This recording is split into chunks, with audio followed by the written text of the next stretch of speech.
Hello and welcome to another edition of the Saturday Review.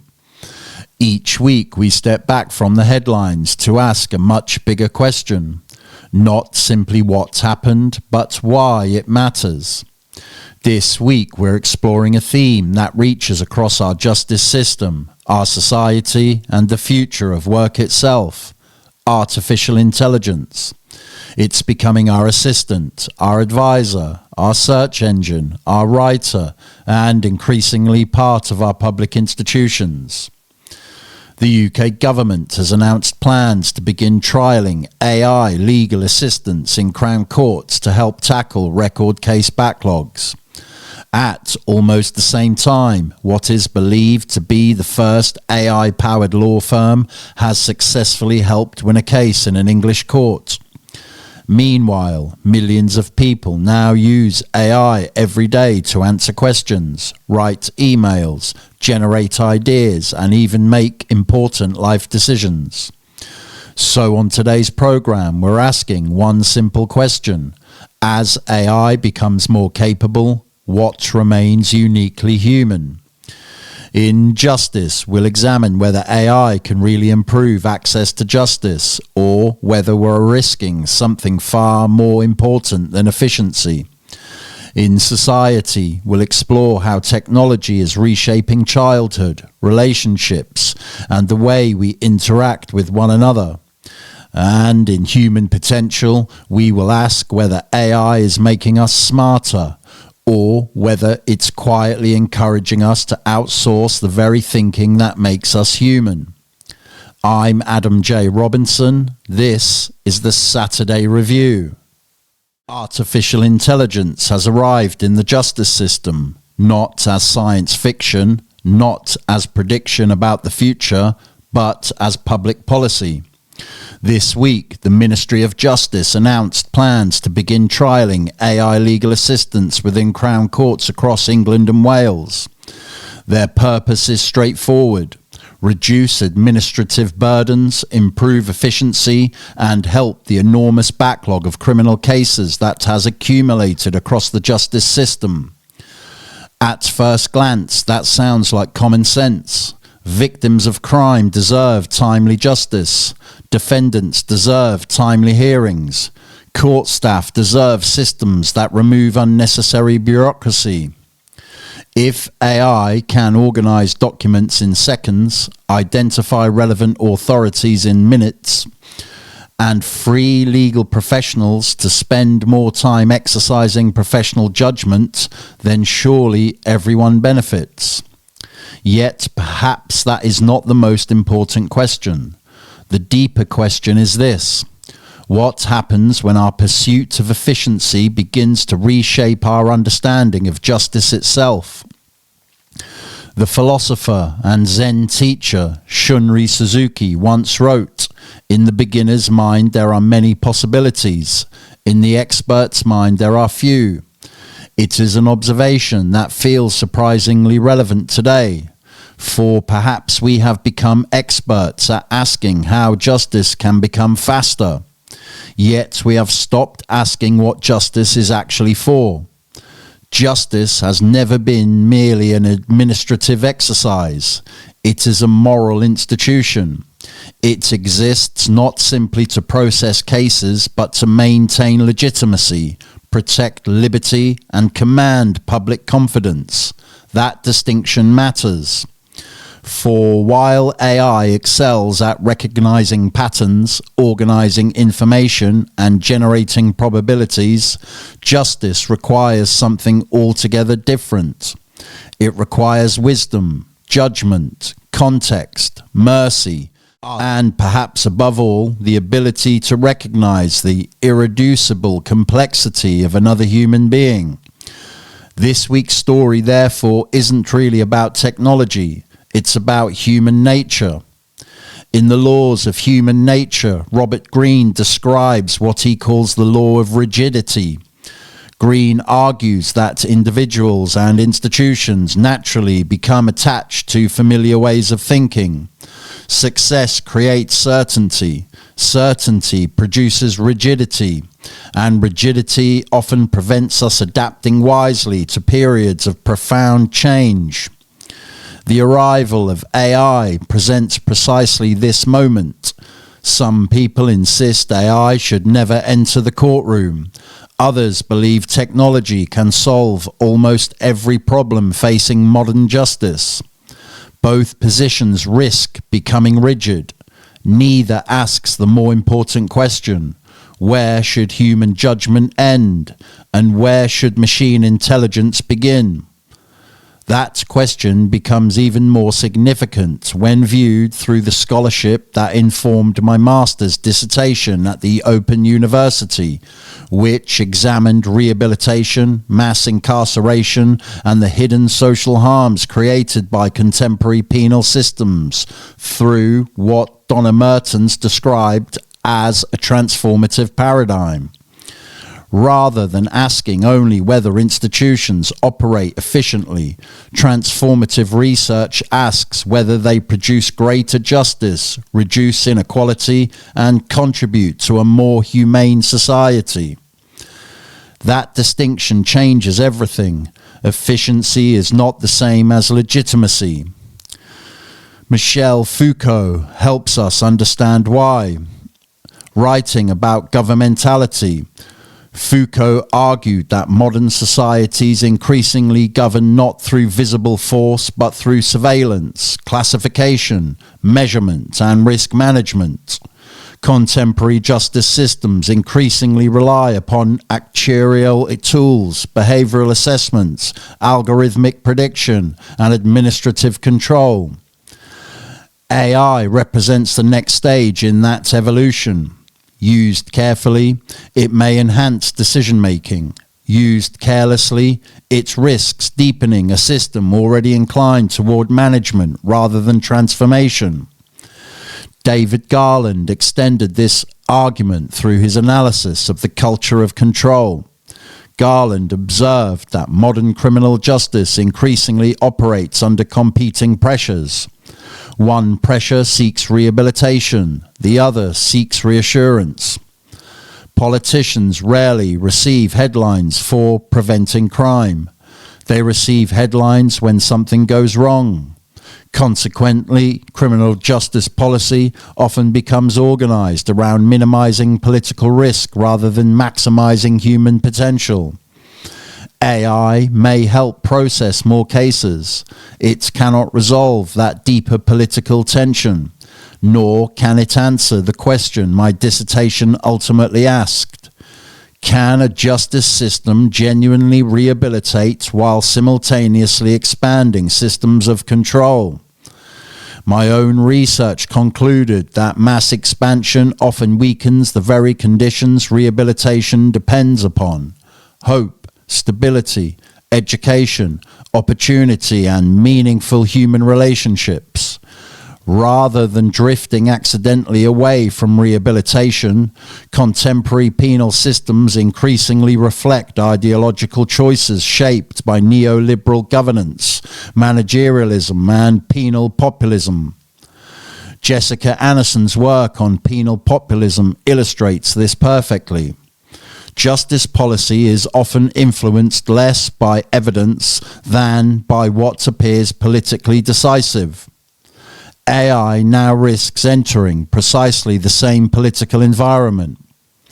If AI becomes another tool primarily designed to reduce costs, process larger caseloads, and demonstrate governmental efficiency, then we have mistaken administrative success for justice itself.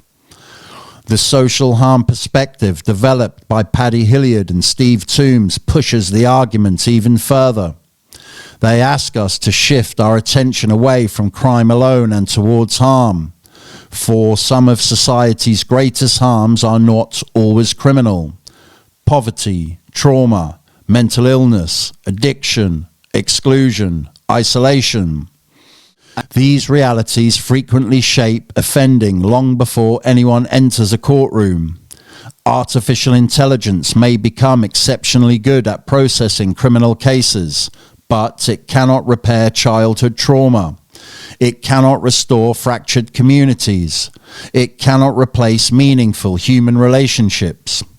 As my dissertation argues, justice ultimately succeeds not when it simply processes crime more efficiently, but when it reduces the wider harms that generate offending in the first place.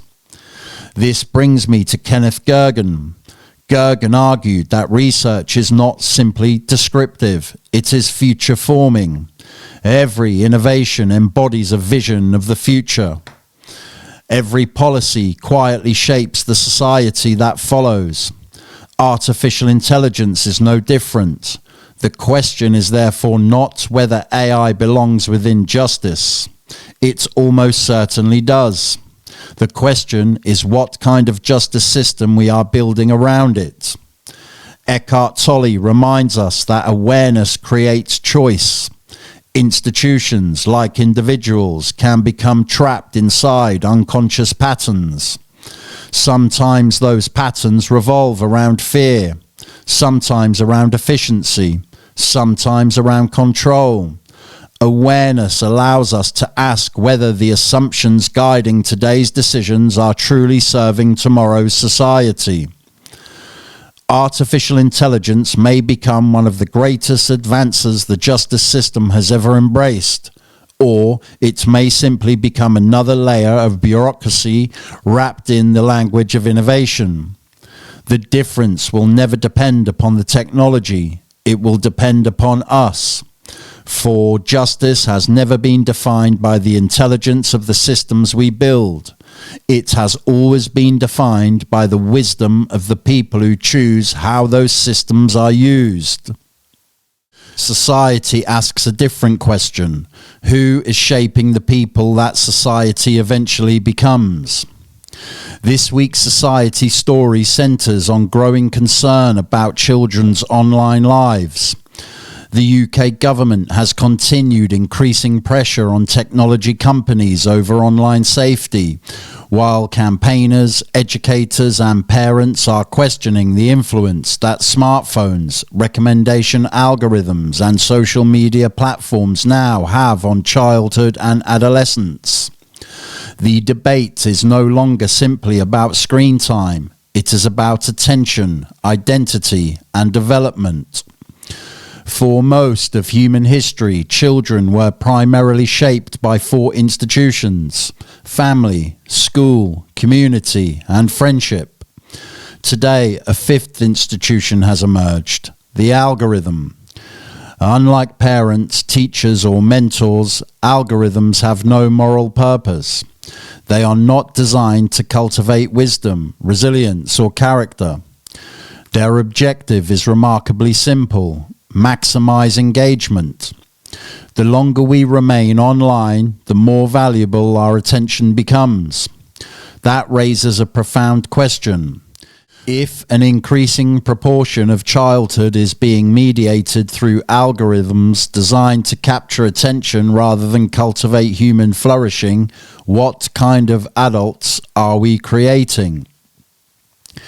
Jonathan Haidt explores this question powerfully in The Anxious Generation. He argues that childhood has undergone 2 simultaneous transformations. The first is the decline of what he calls the play-based childhood, where young people developed confidence, resilience, and social competence through unstructured interaction with others.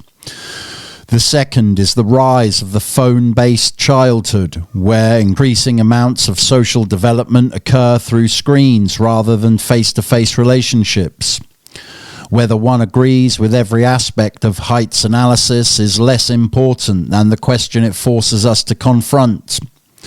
What happens when a generation learns more about relationships through algorithms than through real communities? Robert Greene offers another lens through which to understand this transformation. In The Laws of Human Nature, Greene describes the law of covetousness. Human beings, he argues, possess a deep tendency to desire what appears just beyond reach. We compare ourselves with others. We imagine that fulfillment lies in obtaining the next achievement, the next possession, or the next source of approval. This tendency has always existed. Technology did not create it. Technology industrialized it. Every swipe reveals another seemingly happier person, another holiday, another success, another perfect body or perfect life. The result is a culture in which comparison never ends because the supply of comparison never ends. Green's point is not that ambition is unhealthy. His insight is that when desire becomes untethered from purpose, we can spend our lives chasing external validation while becoming increasingly disconnected from ourselves. Perhaps this is one of the defining psychological challenges of our age. Not information overload, comparison overload. The irony is extraordinary. Never before have young people possessed so many opportunities to connect. Yet increasing numbers report anxiety, low self-esteem, and uncertainty about who they are. This is where my master's dissertation unexpectedly becomes relevant. Although my research examined rehabilitation and criminal justice, it was grounded in what Donna Mertens describes as the transformative paradigm. The central question was never simply whether institutions function efficiently. It was whether they create conditions that reduce harm and enable people to flourish. Perhaps we should ask exactly the same question of our digital environment. Not, is this platform popular, but what kinds of human beings does this environment help to produce? Kenneth Gergen reminds us that our identities are not formed in isolation. They emerge through relationships, conversation, recognition, community. In other words, who we become depends significantly upon the quality of the worlds we inhabit together. That observation should encourage humility. If we are worried about rising anxiety among young people, we should resist the temptation to locate the problem entirely within individuals. Sometimes the environment deserves as much attention as the individual.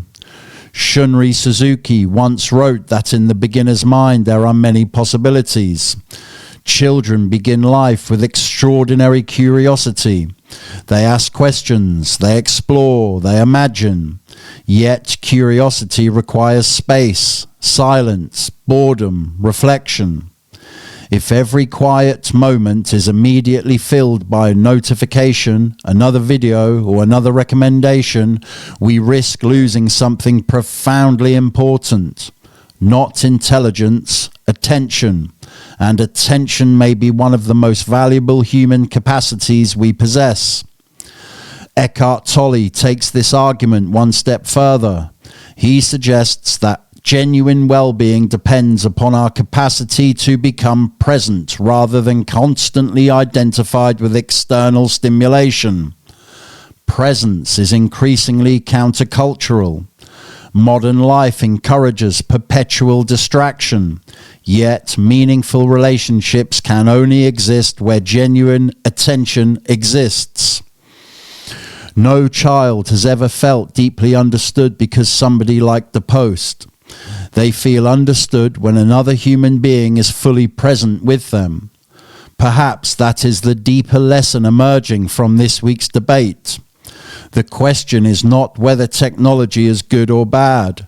It is whether we remain intentional enough to ensure technology serves humanity rather than quietly reshaping it. This conversation also points towards something larger. At Exemplar Group, we often talk about moving from survival to significance. That principle is not confined to justice or recovery. It applies equally to education, families, and communities. A flourishing society cannot simply prepare young people to compete economically. It must also prepare them to think critically, build healthy relationships, develop character, and contribute meaningfully to the lives of others. For every generation inherits the society built by the generation before it. The children growing up today will become tomorrow's judges, teachers, entrepreneurs, scientists, parents, political leaders. The environments we create for them today will shape the decisions they make tomorrow. And that brings us naturally to our final question. If artificial intelligence is transforming not only how we work, but how we think, how do we ensure that the uniquely human qualities of wisdom, creativity, judgment, and compassion continue to flourish in an increasingly intelligent world? Throughout today's program, we've explored artificial intelligence entering the justice system. We've explored how technology is reshaping childhood, identity, and society. Yet perhaps the biggest question still remains unanswered. What kind of human beings must we become in an age where technology is advancing faster than civilization itself? This week's human potential story begins not with artificial intelligence, but with a mobile phone. Over the past couple of days, reports have emerged that Elon Musk's SpaceX could be preparing to launch a direct-to-customer Starlink mobile network, potentially allowing smartphones to communicate directly through satellites rather than relying solely on traditional mobile infrastructure. Think about that for a moment. For thousands of years, humanity has been overcoming barriers. First, we connected villages, then cities, then continents. The internet connected billions of people. Now we are approaching a world where almost every human being on Earth could remain connected almost everywhere they go. At first glance, this appears to be another technology story. Faster communication, greater convenience, a stronger mobile signal. Yet I believe it is something much bigger than that. Every great technological revolution forces humanity to ask a deeper question. Not what can this technology do, but what will this technology do to us? History teaches us something remarkable. The printing press transformed knowledge. Electricity transformed civilization. The steam engine transformed industry. The internet transformed communication. Artificial intelligence is transforming intelligence itself. And now satellite technology may fundamentally transform human connection. Throughout history, technology has consistently expanded human capability. Yet it has never answered humanity's greatest questions. It cannot tell us why we exist. It cannot teach compassion. It cannot create wisdom. And it cannot choose courage over fear. Those responsibilities have always belonged to us. Sam Altman has often spoke about artificial intelligence creating extraordinary opportunities for scientific discovery, education, and economic prosperity. Elon Musk speaks about creating technologies capable of connecting humanity and expanding civilization beyond Earth itself. Whether discussing artificial intelligence, brain-computer interfaces, electric vehicles, or satellite communications, one theme runs through all of these ambitions. The belief that humanity can become something greater than it is today. I believe that aspiration is profoundly important, yet I also believe something equally important. Technology alone has never transformed civilization. People have. Steve Jobs once famously said, "Technology alone is not enough." Apple's greatest innovations emerged where technology met the humanities. Engineering met creativity, science met psychology, innovation met human understanding. Perhaps those words have never mattered more than they do today, for artificial intelligence is becoming more capable every single week. Satellite communications continue shrinking the world. Medical technologies continue extending human possibility. Yet there remains one frontier that no technology company can unlock for us. The frontier within ourselves. Robert Greene reminds us in The Laws of Human Nature that human beings often spend their lives performing versions of themselves they believe the world wants to see. We wear masks. We seek approval. We compare ourselves endlessly with others. Yet fulfillment begins only when we discover our authentic purpose rather than living according to other people's expectations. Artificial intelligence may one day imitate our writing, generate our images, compose our music, even assist our thinking. But it cannot become you. It cannot live your life. It cannot discover your purpose. It cannot transform your suffering into wisdom. That remains one of the last truly human frontiers. Marcus Aurelius understood this almost 2,000 years ago when he wrote, "The happiness of your life depends upon the quality of your thoughts." Today, those thoughts are constantly competing against notifications, algorithms, headlines, advertising, and increasingly artificial intelligence itself. Which means perhaps the greatest challenge of the 21st century is not protecting our jobs. Perhaps it is protecting our humanity. As if technology increasingly shapes our attention, then attention will shape our thinking. Our thinking will shape our character, and our character will ultimately shape civilization itself. Throughout today's program, we have explored justice. We have explored society. Now we arrive at the question that sits above them both. What kind of human beings must we become? For the future will never ultimately be determined by artificial intelligence. It will be determined by human intention, by the choices we make, the values we refuse to compromise, the people we inspire, the courage we demonstrate when uncertainty demands leadership rather than fear. Throughout history, every civilization has been remembered not simply for the technologies it created, but for the people it inspired. Rome built roads, the Industrial Revolution built machines, the digital revolution connected billions of people. Artificial intelligence may become the defining technology of the 21st century. Starlink may one day connect every corner of our planet.